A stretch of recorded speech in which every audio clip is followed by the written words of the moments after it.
Olá pessoal, aqui é o Velgas, hoje é dia 24 de abril de 2026, 6 horas, horário de Brasília. Ofensiva total, infraestrutura russa em chamas. Todas as noites está acontecendo isso, a Ucrânia está batendo muito firme na infraestrutura da Rússia. E neste vídeo eu vou detalhar para vocês a precisão cirúrgica das forças ucranianas, mais uma vez, ao atingir centros vitais de logística russa, desde depósitos de foguetes até instalações da elite do FSB, ou seja, a KGB. Veremos também o impacto do novo pacote de sanções da União Europeia e o cenário apocalíptico na cidade de Tuapse, onde a guerra bateu a porta do Kremlin com uma chuva negra de petróleo. Inscreva-se. Você que não é inscrito, aqui você vê a verdade. Peço que se inscreva, peço a todos que deixem o like, comentem abaixo a sua visão sobre essa situação, esses relatos que são diversos, outros ainda que eu vou falar aqui para vocês nesse vídeo, primeiro vídeo do dia, das 6 horas da manhã. As forças de defesa da Ucrânia elevaram o nível das operações de precisão ao atingir múltiplos alvos estratégicos em territórios temporariamente ocupados pela Rússia e também dentro da própria Rússia. O Estado-Maior das Forças Armadas da Ucrânia confirmou que depósitos de foguetes e grandes armazéns de material bélico foram destruídos na região de Sartana, na província de Donetsk. Esses ataques são fundamentais para paralisar a logística de artilharia russa, que depende desses pontos de suprimento para manter o volume de fogo na linha de frente ali na província de Donetsk. Simultaneamente, uma operação coordenada atingiu em cheio um trem-tanque carregado com combustível e lubrificantes na área de Voznesenivka, também agora no entanto na província de Luhansk. A destruição desse transporte ferroviário, desse comboio ferroviário, uma composição ferroviária, cria um gargalo imediato no abastecimento de blindados e veículos de transporte em geral da Rússia, que operam na porção leste do território. E na península da Crimeia ocupada, a inteligência ucraniana localizou e neutralizou um radar modelo P-18 nas proximidades de Epatória, cegando parte da vigilância eletrônica russa na península, ou seja, mais um radar que foi para o espaço, ou melhor, virou ferro retorcido.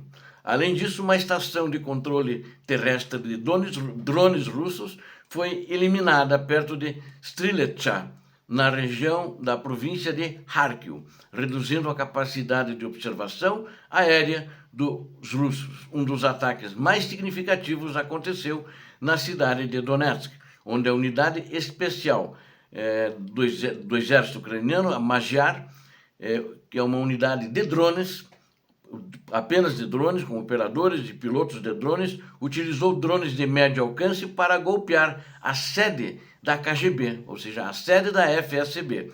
Esta instalação pertencia à Diretoria de Operações Móveis do Serviço Federal de Segurança da Rússia, que é o FSB, Serviço Federal de Segurança da Rússia, responsável por missões de contra-espionagem e atos de sabotagem. Dados confirmados indicam que o ataque de precisão ali na sede, no comando da FSB, resultou na morte de 12 militares oficiais do FSB e deixou outros 15 feridos, desmantelando uma célula operacional da elite do serviço secreto da Rússia. A operação foi um esforço conjunto entre o Centro de Ataque Profundo das Forças de Sistemas Não Tripulados e o primeiro Corpo de Exército da Azov. Enquanto os alvos militares queimam no campo de batalha, a União Europeia intensifica a pressão econômica com a aprovação do 20º pacote de sanções contra o Kremlin. Esse novo pacote de restrições atinge diretamente 60 entidades que sustentam o complexo industrial militar russo e impõem controles rígidos sobre bens de dupla utilização. 20 instituições financeiras e de crédito foram incluídas na lista, dificultando ainda mais o financiamento da máquina de guerra russa através de mercados internacionais. Um ponto crucial destas sanções é o cerco à chamada frota paralela da Rússia, com a adição de 46 embarcações que tentam sistematicamente burlar as restrições de petróleo. O bloco europeu também aprovou um empréstimo vital de 90 bilhões de euros para a Ucrânia, garantindo a estabilidade financeira da Ucrânia para os anos de 2926 e 27. O impacto destas medidas é um complemento pela degradação física da infraestrutura de energia dentro do próprio território. Na cidade de Tuapse, Rússia, o cenário é descrito pelos próprios moradores russos como um verdadeiro pesadelo ambiental após ataques sucessivos da Ucrânia contra a refinaria local. Ou seja, na última semana tivemos 2 ou 3 ataques, se bem me lembro, da Ucrânia contra essa refinaria. Ela está no chão, pelo menos segundo informações, ela está totalmente no chão, ela foi queimada, os drones ucranianos queimaram ela e eles atingiram a refinaria, os drones. Ela é de Tuapse e ela fica na localidade de Tuapse. Ela é operada pela Rosneft, que é uma das maiores instalações de processamento de petróleo de toda a Rússia. O incêndio resultante foi tão intenso que as equipes de bombeiros russas levaram mais de 3 dias, quase 4 dias, para tentar controlar as chamas sem sucesso imediato. Em 22 de abril, o desastre atingiu proporções inéditas, quando uma chuva negra começou a cair sobre a cidade, misturando água com fuligem de petróleo. Vocês vejam só. Moradores locais relataram que as ruas, carros e quintais foram cobertos por uma camada viscosa e escura, impedindo a locomoção e causando pânico na população, sem dúvida nenhuma. A qualidade do ar em Tuapse atingiu níveis perigosos, 3 vezes acima dos limites normais de segurança, e também foi detectada concentração de benzeno e xileno 3 vezes acima dos limites normais de segurança para seres humanos. Canais russos de comunicação chegaram a comparar a destruição ao desastre nuclear de Hiroshima, tamanha a gravidade da poluição que atingiu o solo do Mar Negro. O povo começou de se mandar de lá e ir embora, e alguns ainda ficaram, mas estão criticando duramente o governo de Vladimir Putin por causa dessa guerra que ele não quer parar. Uma mancha de óleo de aproximadamente 7 km² foi detectada por satélites movendo-se em direção à costa e ameaçando a costa russa e ameaçando o ecossistema marinho da região.